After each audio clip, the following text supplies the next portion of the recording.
What's up, Kingdom of Rock? This is Matt Gibson with another exciting episode. We're kind of out of the COVID-19 and the entertainment business series, and we're moving into real life where we're going to overcome and get through all these problems and wreckage of the music industry that the COVID crisis has caused. And so now we're heading up the hill, and we're gonna start interviewing artists and what are we going to do to make a difference. And speaking of making a difference, we have Tia P here. How's it going, Tia? All is well, man. All things considered, all is well. and of course, Michael Melenda, my co-host. How's it going, Mike? How's San Francisco treating you? Well, the orange zombie sky has stopped, so that's always good. It always sucks to look up in the sky and see a color that's not supposed to be there. So, and we can breathe, so that's good. Two good things: no yellow sky, air you can breathe. I'm a happy camper. That's a pretty snazzy lightning bolt you got there. What is that, Mike? Oh, you know what? Embarrassingly, this is the David Bowie Vans. Oh, dude, we got to see those. You gotta embarrassed. Those have to be fire, dude. Yeah, those are awesome, dude. So Tia, how are you doing today? You know, I'm well. I'm swell. I'm splendiferous. I'm superb. You know, I've been working on some music, so I just came back from walking my dog not too long ago. I'm good. I'm great. How are you guys? How's your day been going? Definitely splendiferous. And by the way, that may be a Tia P trademark word, splendiferous. I don't know. It feels like a Mary Poppins word, but the whole phrase is getting trademarked. So yeah. You may have run into trouble with her copyright by saying that very word, Matt. Oh man. Well, just be in touch with my attorney and we'll get it all sorted out. Sorry about that. Cool. So I want to give Tia a little bit of hype here because when I first moved to LA, a lot of you guys know I just moved here to try to make it in the music business, that kind of thing. And I moved from Virginia. And so I decided when I first moved here, I was going to be an Uber driver to get to know the city and meet people. And so I actually told Tia the story. She didn't know the front end of the story. She only knew the back end of it. But I picked up this dude in an Uber, and he was going to this jam. It's called New Perspective Party, and it was kind of at this club in the Arts District. Where was it at, Tia? It was. I can't even remember. Was it? I'm trying to think. We moved. It was at a coffee place. A coffee house. What was the spot? I can't think of it right now, but I know. Well, yeah. So it was just anyway. So I show up at this jam, and I wasn't invited, so I didn't want to creep out my Uber passenger and say, "Hey, man, can I follow you into the jam?" So I dropped him off, and I was like, "Man, this sucks. I really wanted to go play with these guys." And so I get a phone call, and about 5-10 minutes later, and he's like, "Oh, bro, I left my earbuds in the car." And so I was like, "I'll tell you what, man, I ain't got no problem bringing them to you, but you got to let me in the jam session." And he's like, "All right, fine." So I went there, and Tia was one of the performers. I think you helped organize that a little bit. Yeah. Yep. And man, I was just blown away. Like raw talent, percussion, freestyle rapper. Like she can just throw anything rhythmic. It was just like some of the best I've seen in that field. So definitely that was a great experience. Welcome to LA experience. It's no better way than through music. You know what I'm saying? Like you said, you came in as a stranger. Old boy was meant to probably leave his AirPods in your car, and boom, you got to the session, man. You got to MPP. So these were pop-ups that you would have in various places around town? Yeah, actually, my homeboy George and I, and initially there were three of us. We all met at Howard. I'm from, LA, from Inglewood. Mm-hmm. They're from New York, upstate, whatever. We all met, when we went to college at Howard in DC. And we had a band out there called Flaw Logic. We gigged. Most of us were multi-instrumentalists, so we swap instruments, or somebody get on the mic and somebody get on something else, stuff like that. So after college, I came back home out here. And they actually moved out here for a little while. So that was when we were actually just trying to kind of create what we had done in DC, with the band, but like, expanded, because we had been to other events where there was a similar vibe. We were like, okay, we built our own base, within ourselves as a band and as individuals. We can start doing this ourselves. And we did. It caught on. We got a gang of musicians and just people who love the vibe, just come and hang. And luckily Matt was one of those persons who just happened to, on a whim, come across us and, turned out to be a great experience. So yeah, shout out to my boy George and Bumani. And yeah, we're definitely trying to start that back up again. So that was our baby. Do you think well, I mean, who knows how you're going to have them again? Maybe outdoors, maybe not. I mean, yeah, definitely outdoors. Yeah, I guess the community vibe that you're trying to promote, and I guess you're also reach out to other artists. Do you reach out to other artists and say, hey, why don't you come on and jam and meet everybody, or is it just kind of like everybody just shows up?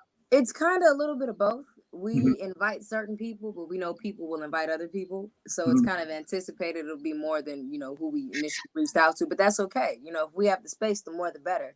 But just now we have to be a little more cautious about that, specifically boundaries and capacity, whether you be indoors or outdoors. But we still want to just kind of let people know we're going to get it going again. And yeah, because we all need that. Music has been like some of the best medicine for this time right now. So, not only just enjoying it, but being able to create it and play it. And there's nothing like that live setting. Like there's just nothing like just live music. It touches you in a special place right there in your heart. So yeah. Well, it's been interesting on that note. Maybe you have a comment about this. When Matt and I first started this, we get artists on and they're like, well, we're not going to release anything until this thing's over because we can't tour. We need to promote our records. We're holding everything close. And then it would be like, oh man, this thing's not ending, so we might as well just put the music out. Some artists are still waiting, whether they're, famous or just starting out. But I think you're right. It just seems like so many people are just saying, you know what, even though it is going to have an impact on my revenue, we're just going to let the good sounds out there in the world. And have you noticed that in that artists that you hang out with as well? I definitely have. Like you said, in the beginning, everybody was a little bit standoffish with releasing things, but then we realized it wasn't even about, the audience per se. It was about us. We had something to say. We needed something we needed to get out. And whether we would have done that regardless, whether we were getting paid or not. But it was just the timing and the whole, lack of unity, which then became a robust amount of unity, through music and the arts and through craziness going on. It felt right. And as artists, that's our job. Our job is to have a conversation. And the way that we talk about things is through our music. So we needed to get stuff out just as much as people needed to hear, from us. So it became really symbiotic and it helped us all. I swear it helped us all. So has it also been, when I kind of came up through the old school punk thing, and of course we had the Ronald Reagan era, which was there was a lot of inspiration for artists then, whether you were poets or rockers or whatever, because obviously stuff was weird in the world. Do you, as an artist, go, it's more important for me to say something that opens up culturally or makes a statement culturally? Because, not a lot of love songs were necessarily written back then, about like the power and blah, blah, blah. I mean, do you feel like we're kind of at the same space, or do you feel like creativity just takes you wherever it takes you?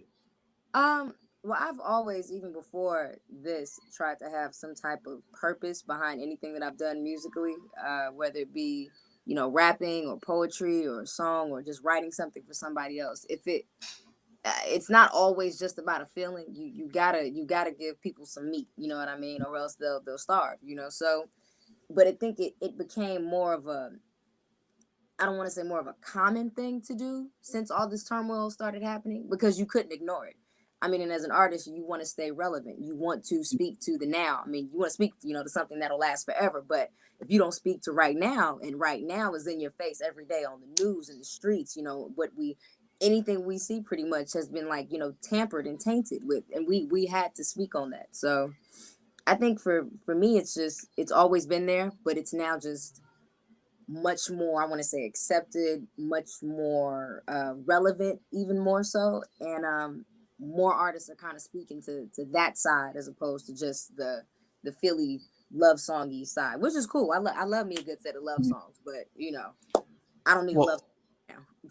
Well, I would kind of describe Tia as a joyful revolutionary. That's kind of like, I like that. yeah, it's like she has like a positive vibe, and she's not trying to like complain about everything in the world, but she's speaking the truth, but she's also trying to keep a positive spin.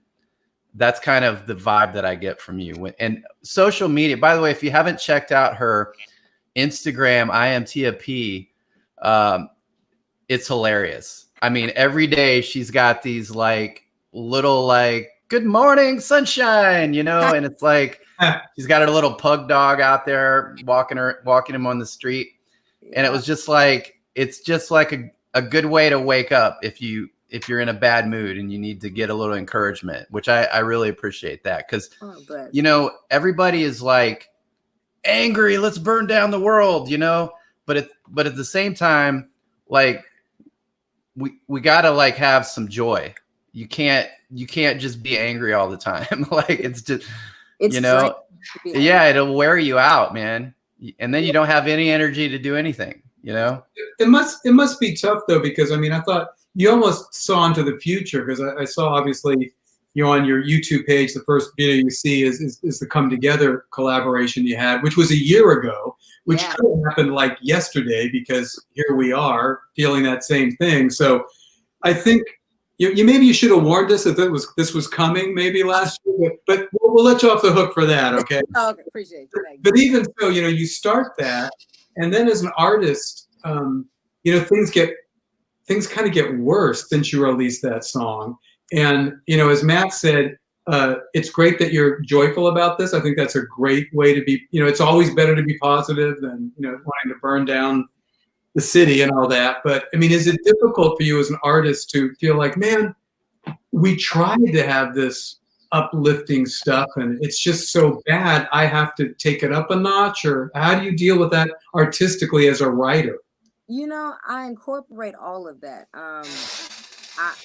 My optimism doesn't blind the reality. I still hurt when I see things on the news. I still get angry when I see our president. Anytime I see our president, it's a complex dichotomy of emotions. But what I choose to represent, at least in terms of a video sense or in terms of on Instagram, is the fact that I can still be angry, but my anger is not going to change anything. If I'm positive and try to think of solutions, try to think of the upper side of things, it doesn't negate everything that's going on and it doesn't excuse everything that's going on. But my job is not to only just speak the reality, but try to heal the reality. And how do I do that? I have to be honest. So I have to speak the truth in love and love and truth.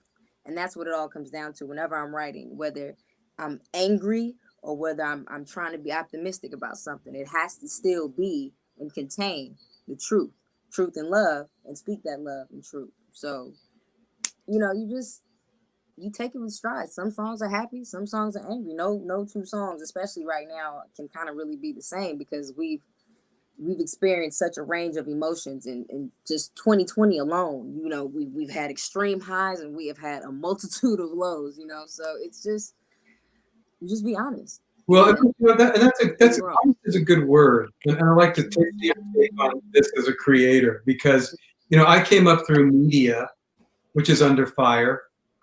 Fake news, fake this, fake that. There's no truth anymore, and it must be difficult. Like, we try to be honest as artists. We try to be authentic. I try to be honest and authentic as a writer. Right. But the honesty thing has been changed, by our president, by both the liberal and the conservative media. It just seems like honesty and authenticity is just some word people throw around. You know what I mean? It must be difficult to deal with that when you're being honest, but how do you project that to people who are going, yeah, I don't know, this could be, the artist reality, but I don't believe it. You can't appease everybody, and the day that I do appease everybody, there's going to be a problem. You know what I'm saying? I feel like that's just a natural part of anything that's on the creative level. You know what I mean? If you're everything isn't for everybody.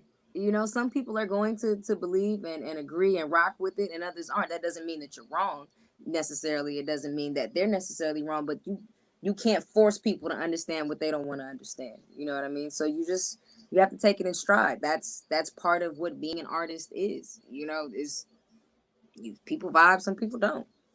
It doesn't bother me. Nah. Well, now let me ask you this: as far as being relevant, also you have to have an audience, and you've definitely been working on building that audience with your social media, and also collaborations with other artists. You recently did a pretty amazing collaboration. Do you want to talk about that a little bit? Yeah, I want to make sure we're talking about with Feel Good. Yeah. Okay. Yeah, that was. I was just vibing to that track before the interview, so I love it. Yeah, I love your part on there. It's great. Thank you. Yeah, it's a really funky track. It combines two worlds that I grew up in, which is a lot of people may or may not know. I grew up in church. Both my parents raised me in the church. So gospel music is one of my foundations. I absolutely I love the new stuff, but I really love that old gospel music. So like Mahalia Jackson old, or like not that old favorite, but like like 70s, 80s, like the Hawkins. But I also love my Kirk Franklin and all that stuff too. So, yeah, I love Kirk Franklin. Yeah. BB and CC Winans, I used to listen to them all the time. Gotta have Winans in there, yeah. But then on the other side, they exposed me to tons of other music, R&B, hip hop. My mom loves Tupac. My dad loves James Brown. So all of those influences kind of come together. But for this project, it was really dope because I got to work with one of the legendary Clark sisters, Jackie Clark, and one of the most iconic women in hip hop and R&B, Mary J. Blige. And I'm like, oh, y'all want me? Okay, you know what I mean? So that for me was like the mesh of an ideal mesh of two worlds of music that I wasn't even on my radar to do. But yeah, Feel Good was the record that came from that, and I did my part. Jackie loved it. Auntie Jackie, hey Auntie Jackie, if you're watching. But yeah, that was just kind of like a dream I didn't know that I had come true, Yeah. Yeah. What's it like working with someone on that level, like Mary? And I mean, how was the give and take? Well, honestly, we were all in separate areas. None of us recorded our parts together, but they all heard the final product of it. So somebody in Jackie's camp actually had already knew who I was. They wanted to see if a rap would work on this record. They weren't even sure if they wanted a rap, but they gave it to me. I sat right here behind me. It's my studio right here in my room. Wrote it, recorded it, sent it back. They went bananas. I was like, y'all like it? Cool, you keep it. I went bananas because it was like, it's official. I'm on the record. So yeah, it's just they trusted me to do my thing. And I think they saw my body of work and know how I operate and know how I move and, understand what I do as an artist. And, it was just the perfect mesh. And yeah, it really is a feel good song. It was funky. If you play guitar, it's one of those type morning songs. Yeah. It's it had me kind of, going like that, Yeah. It's kind of, I love the bass line on it. It makes you want to dance, Yeah. It's definitely a get up and groove line. Mm-hmm. So, yeah. Absolutely. As a writer, do things just beam into your head, or are you one of those writers that's constantly going over and editing everything? It depends. I'm one of those people. I can get inspiration from anywhere. So I can have a conversation with somebody, and maybe it may be the slightest thing that they've said that just triggers a whole concept, or it could be maybe the way that they said something, the melody in their voice, and I'm just like, oh, that would be okay. And then I'm off and I'm writing something, I'm typing in my phone. I still prefer pen and paper. Like there's nothing like the fluidity of pen on a piece of paper.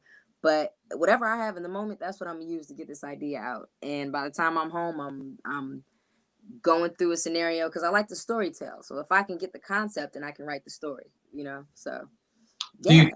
Do you tend to save all these things, these experiences in notebooks, or do you mostly remember them until it's time to actually manifest them? Oh no, I have to write them down or record them in voice memos then and there, because I'll maybe get another idea and forget that one, or I'll just forget it altogether if I'm distracted. So I have to, yeah, unless it's every now and then I'll have one that just is constant, and even if I forget to do it that day, the next day it'll still be there. So those are the ones I know I have to do something with. But yeah, I'm either on my Dolby Recorder app, just whatever, the humming the melody or beatboxing the beat or whatever. If it's a lyric, I'm writing it somewhere and typing it on my phone. If I don't have paper but I got pen, I write it on myself. So whatever I do to get it out at that time, I will shut down everything else and just to get that idea out. Yeah.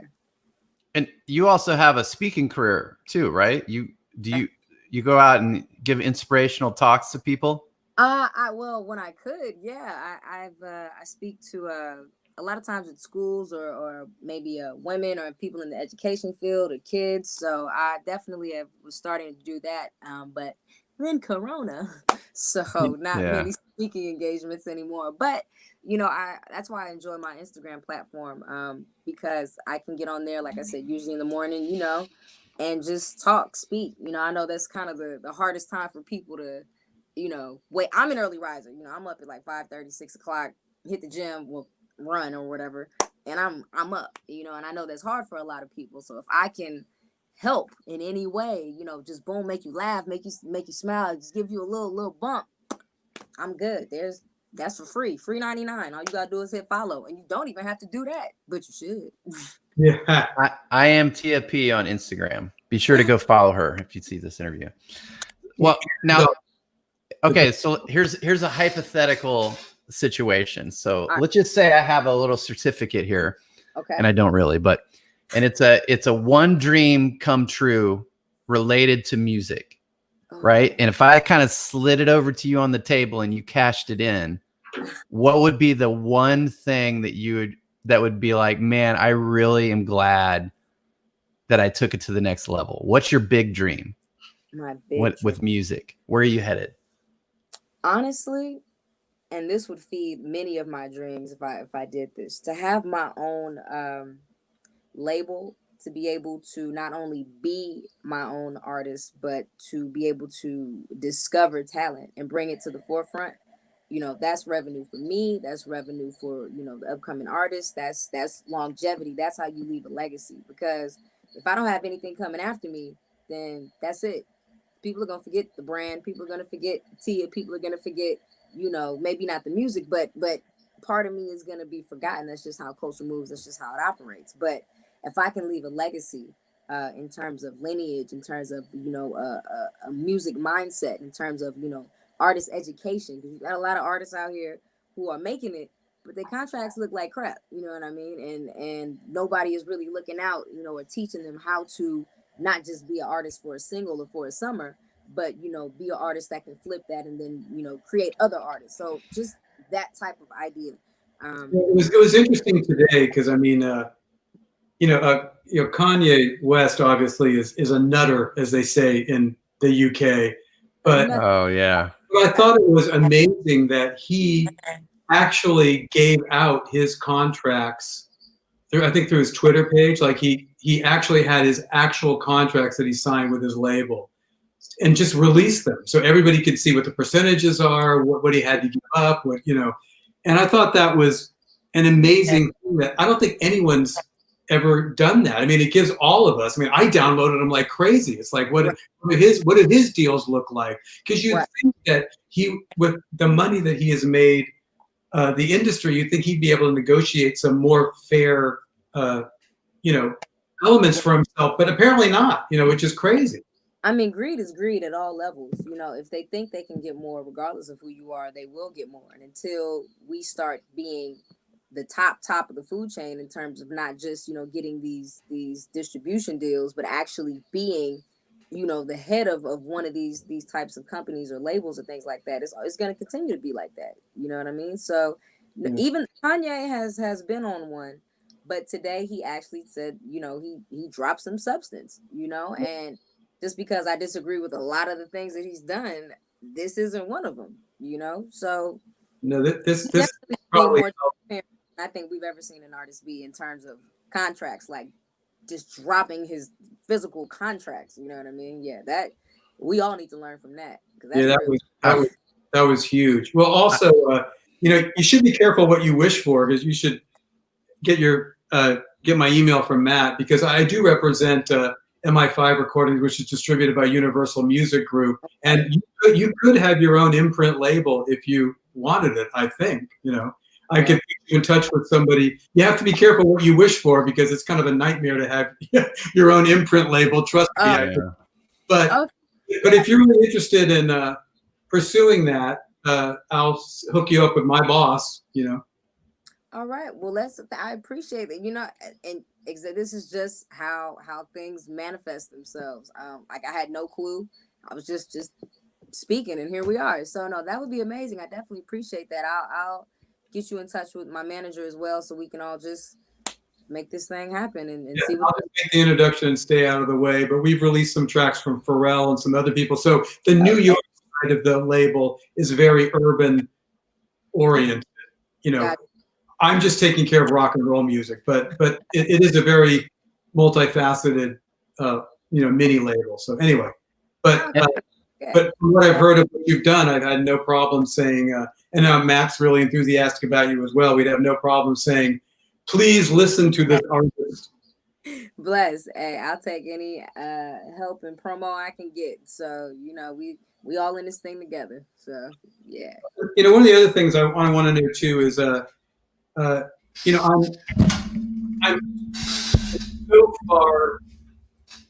I came up with obviously rock and roll and punk music and stuff like that. But I studied singers like Frank Sinatra, Bing Crosby, James Brown, Mick Jagger, phrasing.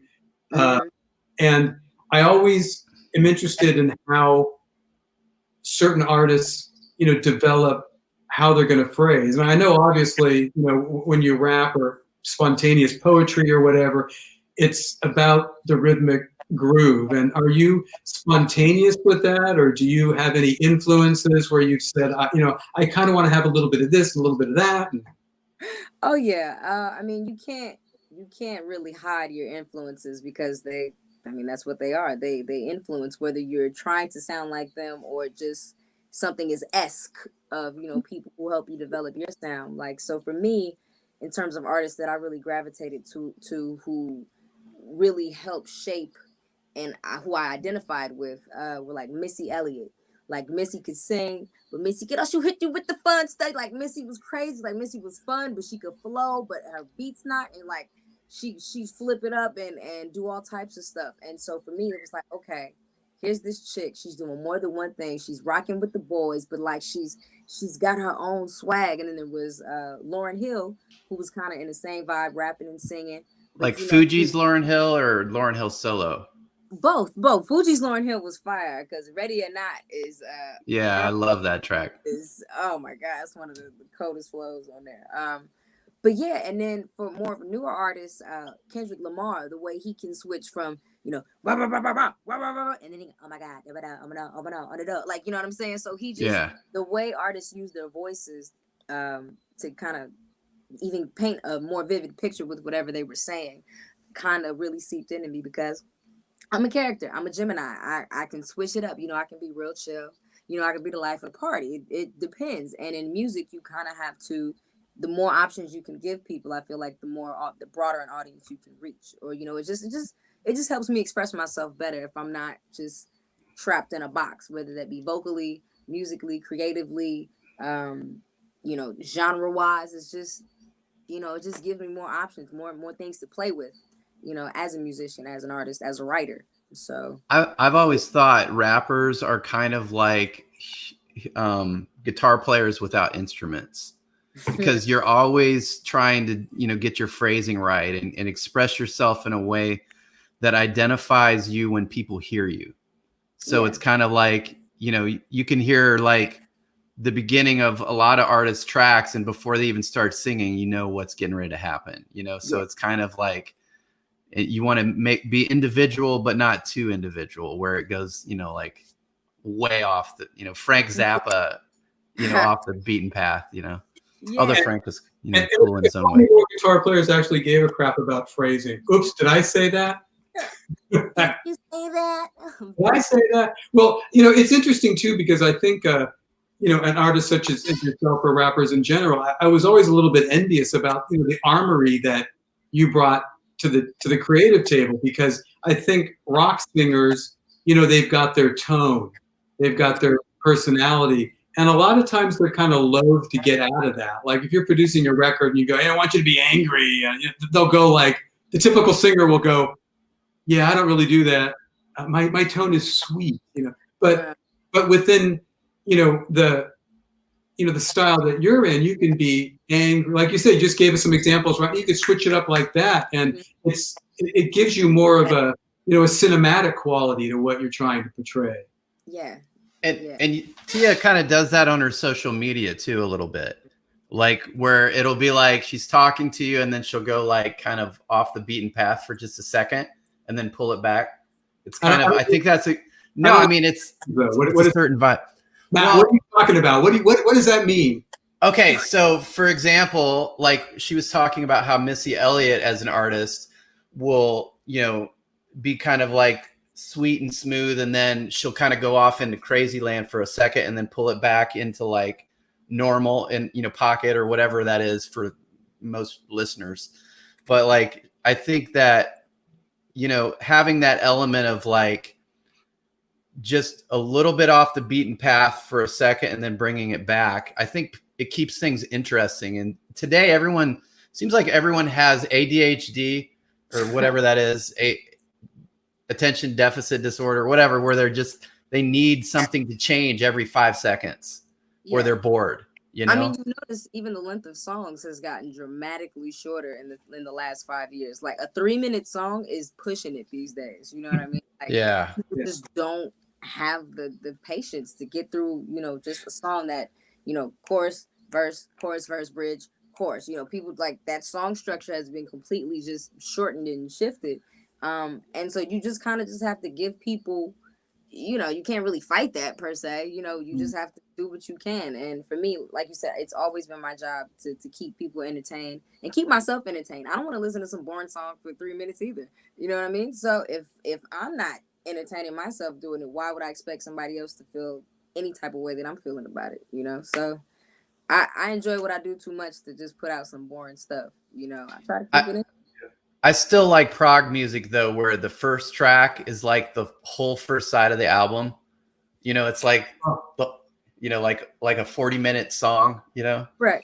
I was just going to say though, when I was buying records in the 60s, I'd go down to Walgreens or Woolworths and buy these little 45s for everybody. And they were like 1:37 or 2 minutes and 40 seconds. And, when the prog cats kept coming in, I'm like, this is a classical music piece. You're going on for, I don't even get how you can play for 10 minutes straight. It was freaking me out. Jeez. Yeah, that's wild. But it is interesting though, that it's an interesting point, because I think as artists, even with producers I talk to, it's all about getting that, quick impact, getting a couple of licks in there that people enjoy and making sure that it doesn't go on and on forever. I'm seeing more producers on all styles start editing a lot more than perhaps in the past, Yeah, it's sad but true. People's it's just attention span. I feel like we've been kind of burdened with that whole option of choice, because we have so many, things that kind of captivate our attention throughout the day, through our eye gates, through our ear gates, just so much at so many times. It's just getting harder and harder, to keep people focused on one thing. So my thing is not just making it so that it grabs their attention, but making it so it keeps their attention. That's one of the things I think that's lacking in a lot of music. A lot of people are making music that's hot right now, but like a month or two, nobody cares. You know what I mean? Everybody's chasing the sound. Nobody wants to create the sound, or people are afraid. If it works, it works. If it doesn't, okay, figure something else out. You know what I mean? It's just, I want to see more diversity, especially within hip hop and R&B and just what we're doing, because there's more than one type of artist out there, and there's more than one type of audience who wants to hear that artist. So, yeah, it's just it's interesting because when I came up through the 70s, there was a lot. The labels would say, "Well, here's what's hot now. You have to have an acoustic guitar in your track because there's 2 songs with acoustic guitars on the top 100." And once again, I was a little bit envious when, urban and rap music started popping up, because I'm going, these people are doing whatever they want to do. It was kind of interesting. But so it's interesting to hear that. I mean, it's sad if there's so many options now that artists are starting to clone other artists, and because in my day, the last thing you wanted to be was like anybody else. I mean, a lot of times the labels forced you to be like somebody else, but we didn't want to be like anybody else. And now I feel like artists feel like they can't get that deal or can't get recognized unless they already have a sound that's popular. And I get meeting people where they are, but there's a fine line between, meeting people where they are and literally copying somebody else's style, flow, their whole technique, their whole, way that they do what they do. And that's not really you. It's not authentic. That's not, what you want to do. So like I tell anybody, my biggest thing I can tell any artist, anybody who's doing music or anything that has to do with the arts is do you. What's for you is for you. And there's nobody else that sounds like you. Nobody else does what you do, but you have to be true to who you are. Like, people nowadays can smell BS, and they want, you're more accessible now than you ever were. So you have to give them that truth. Like I was saying, truth and love and truth. That truth is what's going to motivate people to pay attention, but then keep paying attention. Because if you sound like everybody else, they just gonna go with the next person who sounds just like you, and then the next person that just sounds like them, and it's just a cycle. It's just a cycle. You just keep reused and rewashed. So what's next? What's next for you, like in the producing music side? Well, actually, I've been kind of intertwined with a voter campaign. Actually, my management team, 6X Entertainment, we launched that called Remember to Vote in November. It's a voter registration and voter education campaign. We're nonpartisan. We're not telling you who to vote for. We just want to be able to make sure that you have an informed decision, that you are registered, and that you know all your deadlines for, going to register, for the last day you can get your ballots, mail in, all of that stuff. So where can people find out more about that? Remember #2 vote on Instagram at Remember #2 vote. And if you click the link in the bio, it'll take you to everywhere you need to be or everywhere you want to go in terms of questions and all that good stuff. So that's kind of been keeping my attention. But we are working on a documentary as well as a soundtrack to the documentary for my city, Inglewood. It's a lot going on in Inglewood. No, I have a story about that from about 2 weeks ago that I need to tell you, but go ahead. You got to tell me. Now I want to hear the story. Okay, so I was driving to go have dinner with a friend of mine, outdoor dining in LA, and I live in San Pedro, so I was driving up the 110, and I think it was Black Lives Matters protesters all came out on the freeway and blocked both sides. They came out of Inglewood, and it was right in the Inglewood area. Yeah. And it was like, I got caught in the middle of the protest with the freeway shut down. So I started getting a little nervous because, I was in the military 20 years and it felt like a kill zone. I was like, man, it only takes one person to be crazy. You know what I'm saying? And so like when you get that many people together, it's just makes me nervous. I don't care what the subject is. If it's angry people trying to like make a point about something, sometimes it can get emotional and people can make crazy decisions, So I got out of there, dude. I went down the up ramp, on the freeway. Yeah, it was that scary. There was police I'll send you I'll Instagram you the photos or the video. I had the police helicopter flying right over my car. Oh, sheesh. And it was, I think they shut it down for about 2 hours too. I believe so. Yeah, they've been gotten pretty good at that shutting shit down. So yeah. That's wild. But I mean, you are right now. We're living in what I've been telling people. I feel like we should be reading about this time in history, not necessarily living through it. It's weird. It's just something I know I would personally, be able to have pictures of, photos of, memories of, you know what I mean? So, and I've been to the protests. I've been, protests in Inglewood, protests downtown, Long Beach, just everywhere, you know what I'm saying? But safely. I'm not, we ain't just out here just, no mask and no sanitizer. So, it's just, 2020, man. You know, it's just a lot. I'm like, throw the whole year away, but we need some of the changes that have happened. Yeah.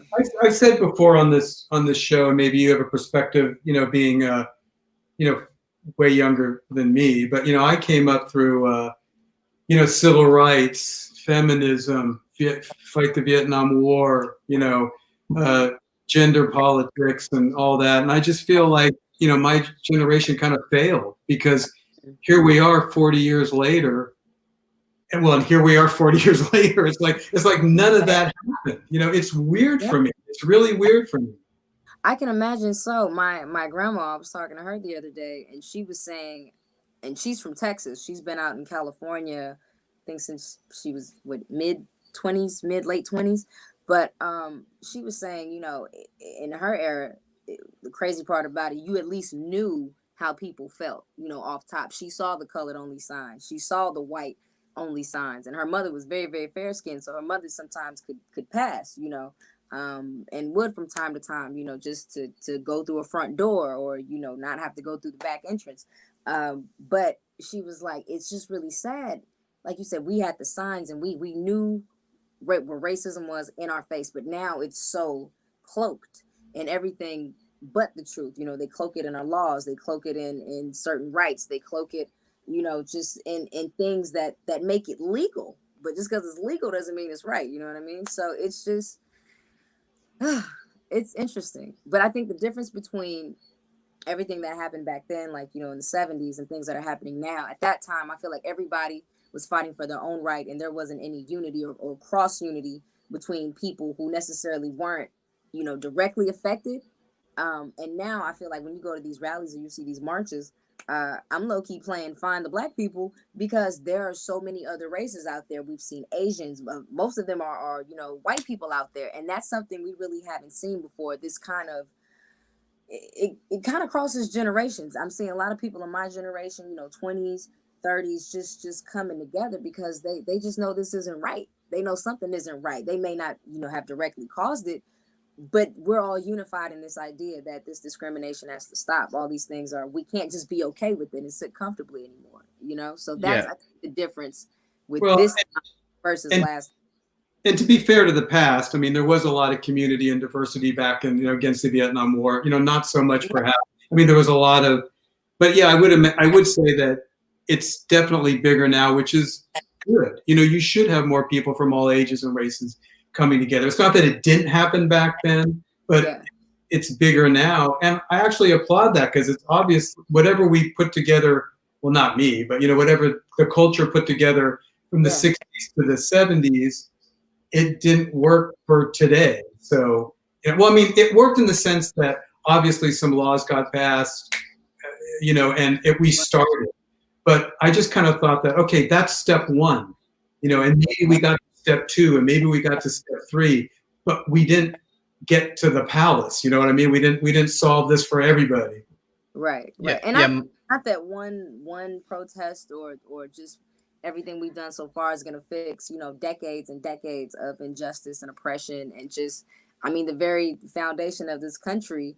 You know, as much as we love it, we live and bleed it, it is tainted. It has a rotten history. But what we can't do is just let that history dictate where we can be as a people and what the ideals and the principle that this country is founded on. You know what I mean? So as much as we like to, you know, go in on it and say what it isn't, the country is we try to, like, when we talk about country and government, people talk about them as abstract things, as if at their foundation, it's not people. Like, that's all government is. That's all. Right. At its very core. It's Joe and Mary. Like, it's just like people. Like, yeah. And I think, you know, one thing about artists, being an artist, I'm getting ready to release my first track ever here. Hopefully, it looks like October, but it was going to be September 30th. But it's a matter of expressing yourself, telling the truth, you know, like relating to people, but like, expressing yourself as an artist gives courage to other people to express themselves. That's what, you know, I think one of the biggest values of being an artist is that you can inspire other people to have courage. And, you know, because really everyone, they'll say, oh, you have to have money to make money. Well, sort of, but you mostly just need to have courage to make money. You just need to go out, take risks, try things. And it's the same way as an artist. You have to put yourself out there. You put your songs and your feelings and your thoughts out there. Some people are going to relate. Some people are going to hate. And it's just a matter of like, that's a good line, actually. Some people are going to relate. Some people. Okay. I heard that one. That might be copyrighted too, Matt. You might. Darn it. Yeah. Darn it.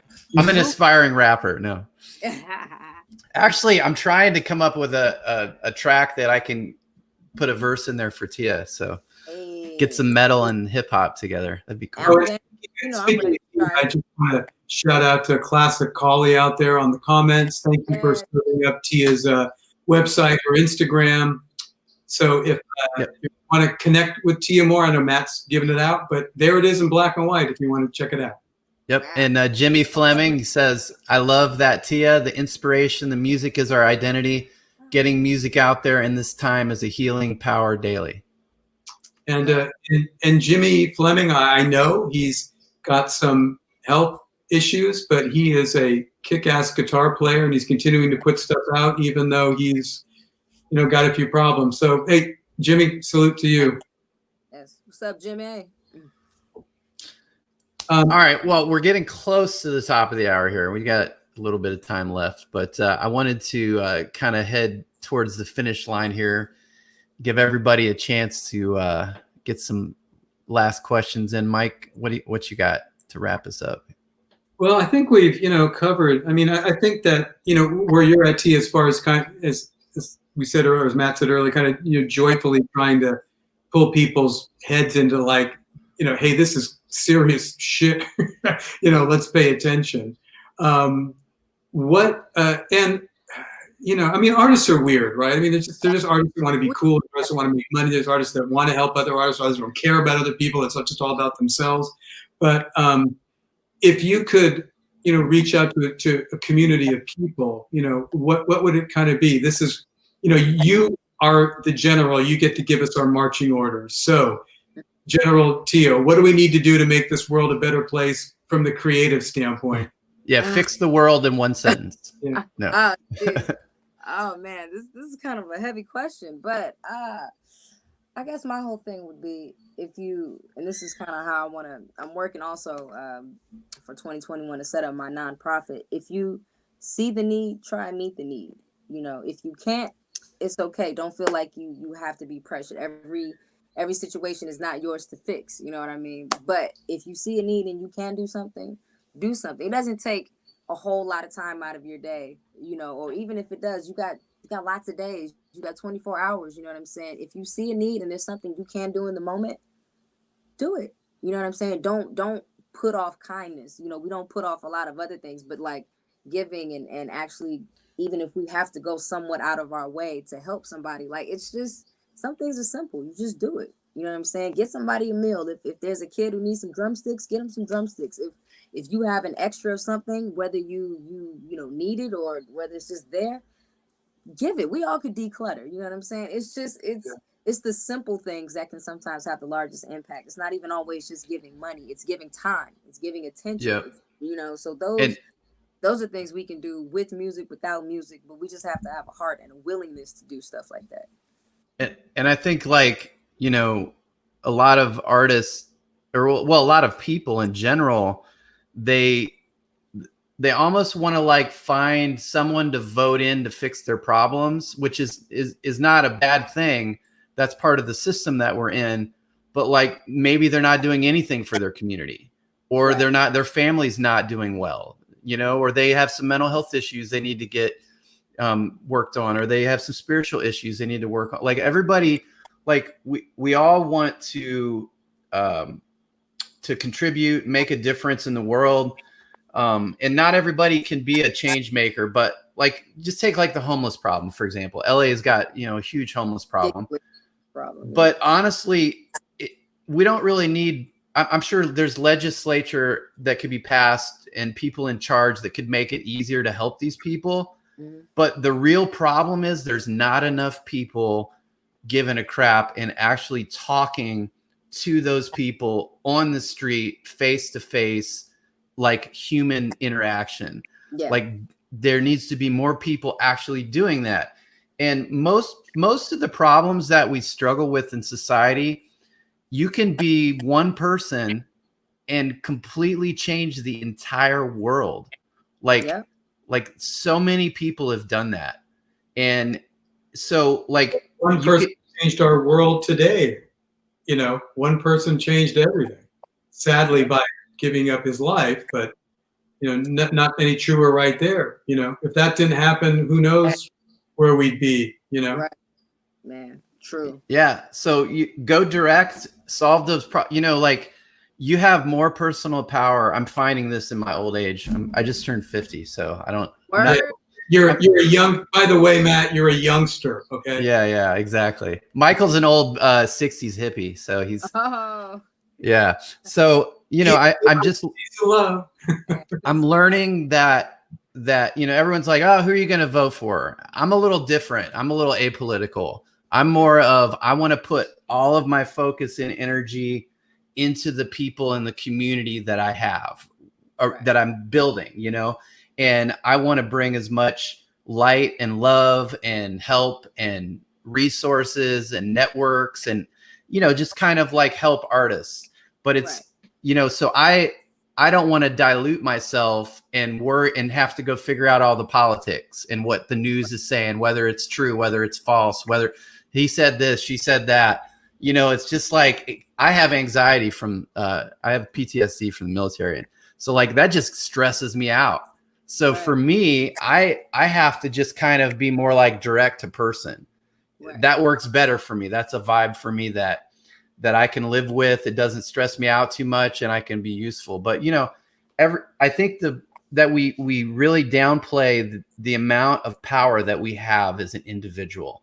Like in today's world, you can reach out to and collaborate with any human being on the planet. Like there is no gatekeeper that can keep you. If you're resourceful enough, if you're smart enough, if you're persistent enough, there's almost no one on the planet you can't touch. Right. And, you know, so I don't know. Well, I feel like when people, it's interesting you say that when people talk about that individual power, they usually only feel its greatest use when it's for themselves. But that same individual unique power that you can use to be selfless, people don't see it in that same way. You know what I'm saying? But if it suits you, we're all about the individual. Everything is me, I. But with that same I, we could take that energy, that you know, ambition, that you know, push, and you know, give that, help that, use that to, you know, help other people in various forms. And we don't convert that same energy into giving that we do for getting for ourselves. And I think that's kind of where the shift has to happen with the power of right. I agree with that. Certainly with artists, you know, we all know, we deal with artists every day. It's usually what's in it for me or my ego. You know, I want to get, you know, 10,000 viewers on YouTube or whatever. I'm not going to bother to do it. And getting to your point, Tia, I think that, you know, when we all have a lot of time right now because COVID has shut down certain things, so we're not out in the bars or whatever. You know, you can sit, you can choose to, you know, to watch Netflix, or you can do something. And I think that, you know, if there's anything that's been inspiring, there's a lot of things inspiring about you, but one of the things that is inspiring is you just do it. And I think that, you know, what hopefully artists will take from your career is that, you know, you're being successful, but it doesn't have to be that. I mean, you can put out a song that 6 people like, and you've helped 6 people. You know, that still has value in the world. You know, if you're always wanting to be, well, I want people to like me, or I want to get 1 million, you know, Instagram followers. It's like, well, if that's what you're hoping for, then you're being fucking selfish. Right. You know, share your talent without feeling like you have to get something back. Right. And most of us do it because we love it. Like, of course, for us, this is my job. This is how I make my living. But I don't do this to, like, that's not my purpose in doing my music to make money. I'm glad that I can. And that's, you know, we should be able to be comfortable and, you know, make our money off of it. But that's not what drives me to be an artist. That's not what drives my creativity. I couldn't not do it if I wanted to. You know what I'm saying? Like, it's just something we do. You know, we're musicians. It's just in us. It's something we have to do for our own sanity. And because we happen to be good at it, or we happen to be able to package it well and you know, do what we do, it's our jobs. But it's not, the money doesn't motivate us. It's nice to be there, but that's not what drives, at least for me, and I know for you guys, what we do. But you know, it's one of those things. Why is it life imitating art, or art imitating, you know, life? So yeah, well, sometimes if you're looking at yourself in the mirror, that's the line that'll be drawn, whether you're really in this because you can't do anything else. If you have to work at Starbucks to promote your music career because your music career is not promoting you, then you are a hero. yeah. You know, if you give up your music career because you're not making money on it and you won't work at Starbucks to promote your music, then you're just a dilettante. Which nothing wrong with that, but Right. you know, you're just a hobbyist. You're just someone who's waiting for the big payday, and it's not in your heart where you can't stop. I'm literally, after this interview, getting ready to go out and Uber to raise marketing money to promote my single. Hey, Hustle. You got to do the hustle, man. You have a hustle, man. Okay, You don't hustle. It's okay, we'll call you a hero too, Matt. You're a hero too. Oh, well, I wasn't looking for the hero tag, but thank you. Can you say I'm an American hero? No, I'm just kidding. I don't know if that's a good thing. I'm a legend in my own mind. Wait. Yeah. It's all right. Somebody's got to be. Sorry. Well, anyway, Right. just end up though, it's that, you know, that the fact that you do what you do, and that's not a platitude, that you know, you're firing on all cylinders and trying to inspire people, and whether however you define authenticity, it's just great to have someone of your light out there in the world, kind of shining it on all of us. So thank you for that. Oh, bless. Thank you. Thank you for letting me give you my raise. You know what I'm saying? No, it was cool, man. I've actually ever since I met you, I wanted to get you on the show, and I'm glad you finally took the time to reach out. You know, it's like I meet all these artists, like at least I'd say 3 to 5 a week. And I want to help everyone. I want to get everyone on the show. I want to get to know everybody. And we have, you know, the Kingdom of Rock is kind of a unique animal. I'm really trying to get it so that it's like an actual community of artists helping artists. So like right now, I'm working on a Spotify Kingdom of Rock Spotify playlist. Oh, and so all the artists that have been on the show, I'm going to put all their tracks, you know, on there. And so if you have any tracks you want me to put on there, let me know. But you know, I'm trying to make it into a community, and so we have Zoom meetups on Sundays. I think I'm going to start combining we were having show guest meetups separate from the community meetups, and I think I'm just going to make it all. Just if you listen to the show and you've been a guest of the show, we're all just going to get in Zoom, and if you're crazy, we'll kick you out. That sounds like a community shouldn't have a doorman. Yeah. a lot of crazies out there, but yeah, no, that's great. A combination of both. Yeah, that's what community is. It's everybody. You know? It's everybody. Well, so do it, Matt. You can kick the crazies out. All right. Yeah. I just didn't want to moderate because you know, when you open it up to the public, you don't want your show guests and you know to be like, oh man, this guy's crazy and comes in every week and causes trouble. You know, so just an extra layer of problems to worry about. You know. Successful artists are pretty good at negotiating the crazy, so yeah, that's true. Nothing to worry about. All right, okay, so with that note, Tia, tell me your craziest fan story. My craziest fan story. I once had somebody follow me like after I finished a performance. I don't even remember where it was, but like this dude, he was just not. Like I was just in the crowd, you know, just talking to other people, and he just would not stop hovering. And it was like, I had to like tell the security guard outside, like, yo, you know, I told my management team, and they kind of, you know, solved the situation for me, you know what I'm saying? But yeah, because, you know, I'm small, and a lot of people don't realize how small I am. Because I guess they say, you know, big personality, whatever. Cool, appreciate, you know, you look tall on stage. Not really. But, you know, I'm only 5'1" and 100 pounds. So, when people see me in real life, that I get so many hug pickups and people just, you know what I'm saying, like bear hug me, and I appreciate it. You know, like, don't do that now because it's COVID, but it's love. Like I appreciate all the love. Like it's cool, but don't follow me, dude. Like that's weird. That's weird. So But yeah. Well, thank goodness someone to solve it for you. That's good. well, Tia, thank you so much for being on the show. Real quick, why don't you give a shout out to anybody you want to, and also tell us where we can get more information about Tia P. Absolutely. So definitely shout out to 6X Entertainment, my management team. I don't know if you can hear my son, my dog in the back. He's whimpering, but he hears other voices. He's like, "What's going on?" My this classic. You can bring him in. Come here, fat boy. Puggle, come here. Yeah, certainly my dogs have interrupted the show a few times. Oh, That's my baby. That's my boy. That's Puggle. You'll see him on Instagram too. He's always with me. But yeah, my team, 6X Entertainment, Classic, my publicist, everybody, I remember to vote in November.